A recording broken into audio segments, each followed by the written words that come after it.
Assalamualaikum warahmatullahi wabarakatuh. Perkenalkan, kami dari kelompok 7 akan mempresentasikan hasil diskusi kelompok kami yang berjudul Konsep Permintaan dan Penawaran.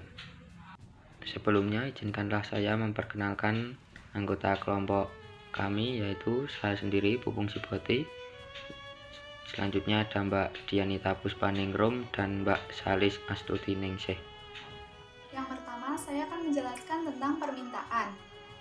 Teori permintaan menerangkan sifat dari permintaan pembeli pada suatu komoditas serta menerangkan hubungan antara jumlah yang diminta, harga, dan pembentukan kurva permintaan. Permintaan sendiri dapat diartikan sebagai jumlah barang atau jasa yang diminta atau mampu dibeli seseorang atau individu dalam waktu tertentu pada berbagai tingkat harga. Permintaan dapat dibedakan menjadi beberapa kelompok. Yang pertama, permintaan menurut daya beli. Permintaan menurut daya beli dibedakan menjadi 3, yaitu permintaan efektif, permintaan potensial, dan permintaan absolut. Permintaan efektif adalah permintaan masyarakat terhadap suatu barang atau jasa yang disertai dengan daya beli atau kemampuan membayar. Sedangkan permintaan potensial adalah permintaan masyarakat terhadap suatu barang dan jasa yang sebenarnya memiliki kemampuan untuk membeli, tetapi belum melaksanakan pembelian barang atau jasa tersebut. Kemudian permintaan absolut. Permintaan absolut adalah permintaan konsumen terhadap suatu barang dan jasa yang tidak disertai dengan daya beli. Selanjutnya, permintaan menurut jumlah subjek pendukungnya. Menurut jumlah subjek pendukungnya, permintaan dibedakan menjadi 2, yaitu permintaan individu dan permintaan kolektif.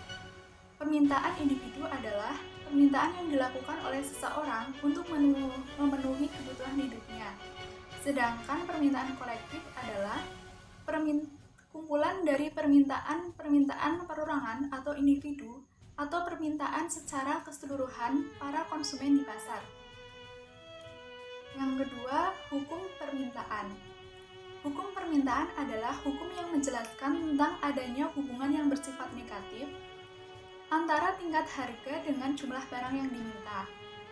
Apabila harga naik, jumlah barang yang diminta sedikit, dan apabila harga rendah, jumlah barang yang diminta meningkat. Dengan demikian, hukum permintaan berbunyi, semakin turun tingkat harga, maka semakin banyak jumlah barang yang diminta. Sebaliknya, semakin naik tingkat harga, maka semakin sedikit barang yang diminta. Yang ketiga, tentang kurva permintaan. Kurva permintaan dapat diartikan sebagai kurva yang menggambarkan hubungan antara harga dengan jumlah barang yang diminta. Sesuai dengan hukum permintaan, maka bentuk kurva permintaan melereng dari kiri atas ke kanan bawah atau dari kanan bawah ke kiri atas. Faktor-faktor yang mempengaruhi permintaan.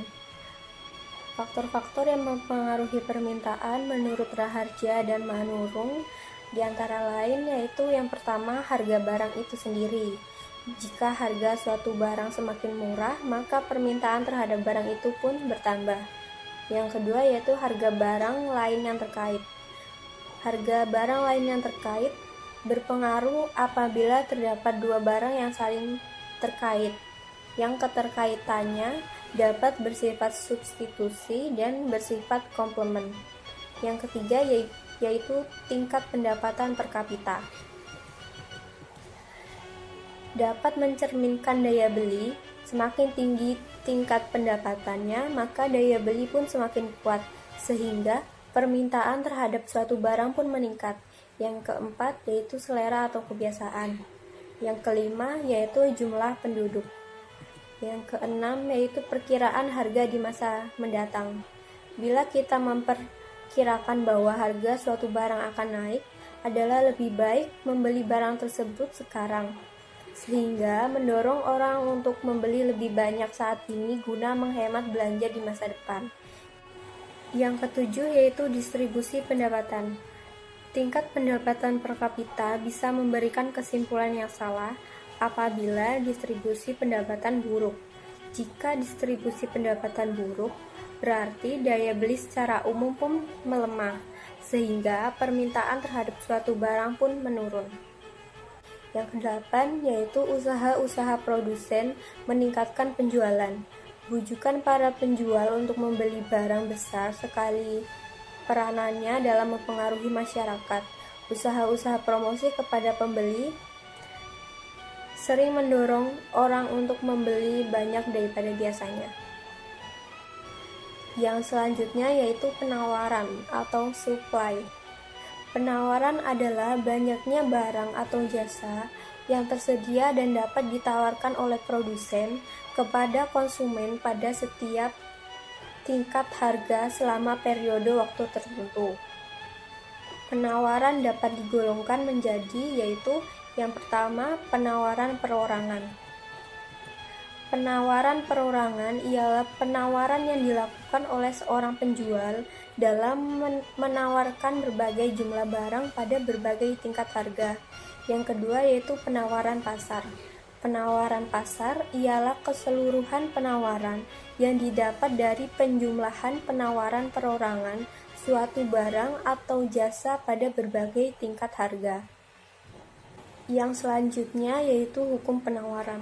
Hukum penawaran menunjukkan keterkaitan antara jumlah barang yang ditawarkan dengan tingkat harga. Dengan demikian, bunyi hukum penawaran berbunyi, semakin tinggi harga, semakin banyak jumlah barang yang bersedia ditawarkan. Sebaliknya, semakin rendah tingkat harga, semakin sedikit jumlah barang yang bersedia ditawarkan.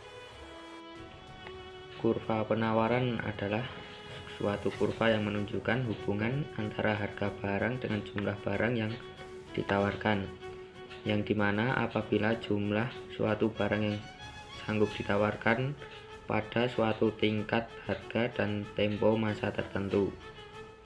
Faktor-faktor yang mempengaruhi penawaran menurut Raharja dan Manurung yaitu yang pertama harga barang itu sendiri, yang kedua harga barang lain yang terkait, yang ketiga harga faktor produksi. Harga faktor produksi mencakup atau memperhatikan biaya produksi, teknologi produksi, jumlah pedagang atau penjual, tujuan perusahaan, dan kebijakan pemerintah. Cukup sekian presentasi dari kelompok kami. Apabila ada salah dan kurangnya kami mohon maaf.